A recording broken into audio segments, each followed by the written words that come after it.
Assalamualaikum warahmatullahi wabarakatuh. Selamat malam para pejuang cuan. Gimana kabar kalian di malam hari ini?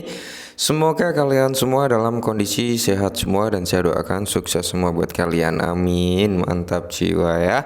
Perlu kalian catat dan perlu kalian ingat teman-teman bahwasanya kesuksesan itu nggak semudah kita membalikkan telapak tangan ya.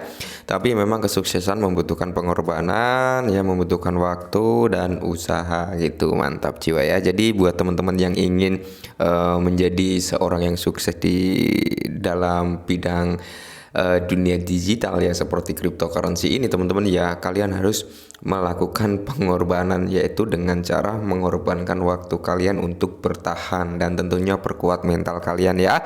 Dan tetap ya kan kawan, tidak luput secangkir kopi harus selalu ada buat menemani kesempatan di malam hari ini teman-teman ya, untuk melihat rekondisi daripada keadaan cryptocurrency, yang dimana kalau kita lihat Bitcoin aja masih stay ya, masih cenderung stabil gitu di presentasi harga 26.500, dan Bitcoin dominan juga masih tinggi teman-teman ya, masih naik di area 49-an 49,2 sampai 49,3%-an ya, masih terlalu tinggi. Dan tentunya di sini bisa kita pantau bersama untuk altcoin.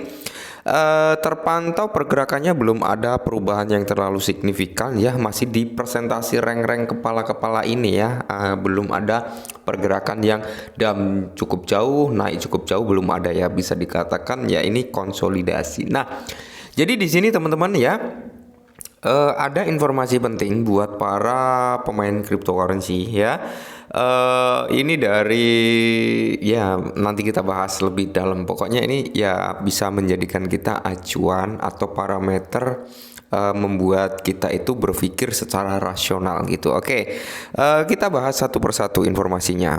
Nah, di sini teman-teman ya, reaksi harga Bitcoin saat The Fed ini pertahankan suku bunga Amerika Serikat. Memang ya kemarin, beberapa hari kemarin ya kan, ada pertemuan The Fed ya, intinya membahas tentang suku bunga lah seperti itu, dan The Fed pun mempertahankan ya untuk persentasi suku bunga di range ini kepala 5,2%-an kalau nggak salah ya.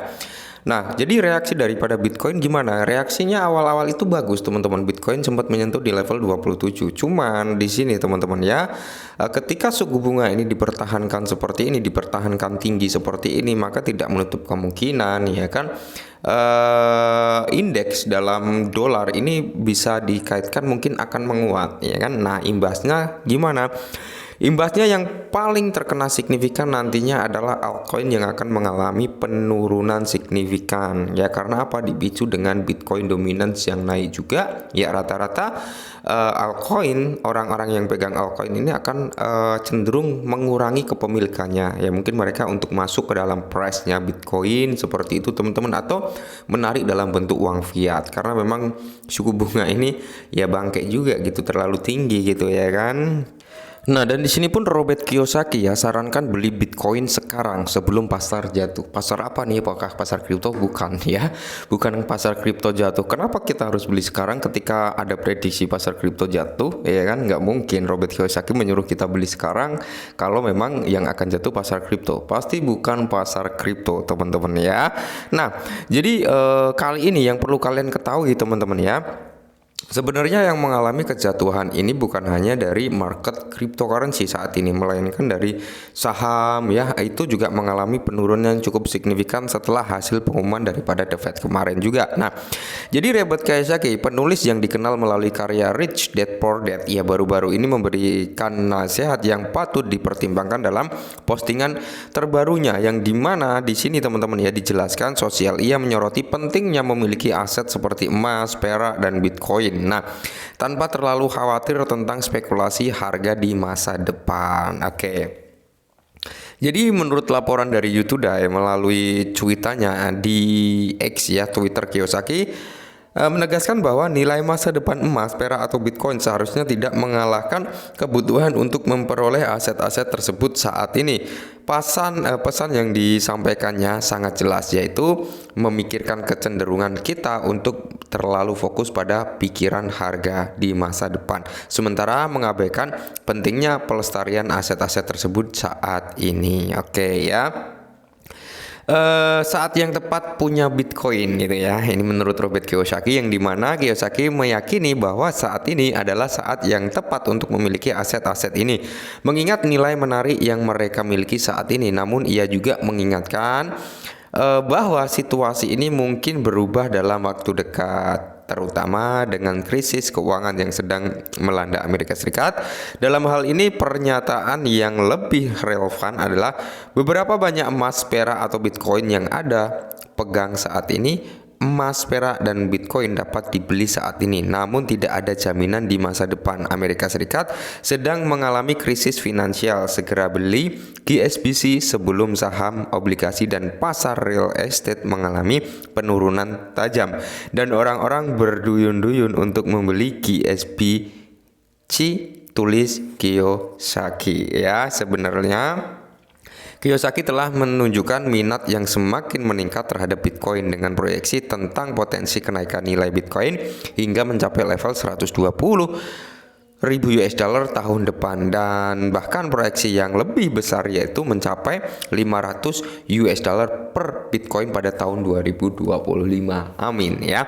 Semoga saja ambisi atau kepercayaan daripada Robert Kiyosaki ini dengan price action Bitcoin bisa mencapai di area 120.000 sampai di area 500.000 US dollar pada tahun 2025 ini bisa benar-benar terjadi, harapannya ya kan, karena kita nggak ada yang tahu nih masa depan cryptocurrency akan seperti apa ya.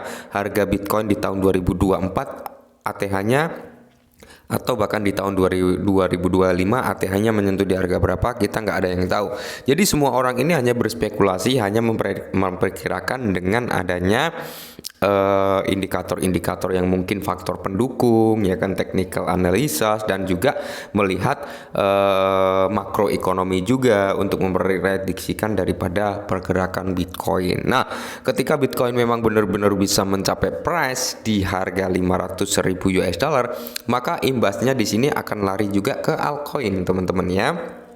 Ingat, kiblat daripada kripto adalah Bitcoin. Ketika kiblatnya mengalami kenaikan, otomatis makmumnya akan mengikuti naik ya. Ketika kiblatnya ya atau sopirnya gitu teman-teman ya, atau pemimpin daripada kripto yaitu Bitcoin ya, pemimpinnya menaiki tangga step by step, maka ya pasukannya juga akan mengikuti step by step untuk naik tangga seperti itu ya. Jadi ini nanti akan berimbas sangat positif terhadap altcoin juga ya.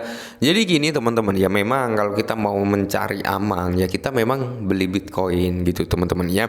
Mau Ethereum, mau Binance Smart Chain atau BNB ya, atau Cardano, Solana ya, Polygon Matic, dan aset-aset lainnya, Shiba Inu, Bryce, Baby Doge, dan masih banyak ribuan aset cryptocurrency lainnya.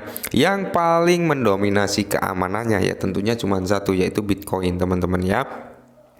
Cuman apakah altcoin tersebut jelek? Enggak jelek teman-teman. Altcoin juga enggak jelek juga. Cuman kalau kalian tanya, aman nggak bang investasi di sini? Aman nggak kita beli ini? Aman nggak kita beli ini? Ya, nggak ada jaminan 100% aman teman-teman. Tapi setidaknya ya kita berani untuk mencoba. Kita udah belajar Dior, kita udah meriset lebih jauh lagi secara lambat laut ya kan. Ketajaman pemikiran kalian akan sangat-sangat tajam ya dengan asahan-asahan pembelajaran yang sudah terjadi. Karena apa? Guru terbaik adalah pengalaman teman-teman ya, seperti itu. Jadi saya dulu juga sama, sedikit cerita ya, terkena scam ya kan. Awal-awal saya kenal kripto seperti itu ya, terkena scam tanpa melakukan Dior. Oh harganya naik nih, saya ikut beli ya kan. Oh sedang pre-sale nih, saya beli di Trust Wallet ya kan, beli di Metamask waktu itu ya, terus beli di exchange yang memang aset tersebut udah masuk exchange, cuman ya nggak menjadi jaminan aset tersebut bisa naik tinggi gitu ya. Banyak drama juga sebenarnya, tapi itu malah menjadi suatu pembelajaran yang sangat berharga. Oh seharusnya saya harus seperti ini ya. Nah menghadapi crypto winter pun saya harus seperti ini ya kan. Dengan adanya berita-berita negatif, saya harus seperti ini, mencari kebenarannya. Nah, jadi buat teman-teman semua ya, jadikanlah sarana YouTube ini sebagai sarana platform sharing atau bertukar pikiran gitu teman-teman. Karena apa? Setiap pemikiran orang itu berbeda-beda teman-teman ya. Pemikiran orang itu berbeda-beda. Ada yang berpikir bahwasanya Bitcoin ini scam. Ada yang berpikir Bitcoin ini adalah generasi mata uang berikutnya. Ada yang berpikir seperti itu ya. Ada yang berpikir Bitcoin ini tahun 2025 akan mati sampai nol. Juga ada gitu teman-teman ya.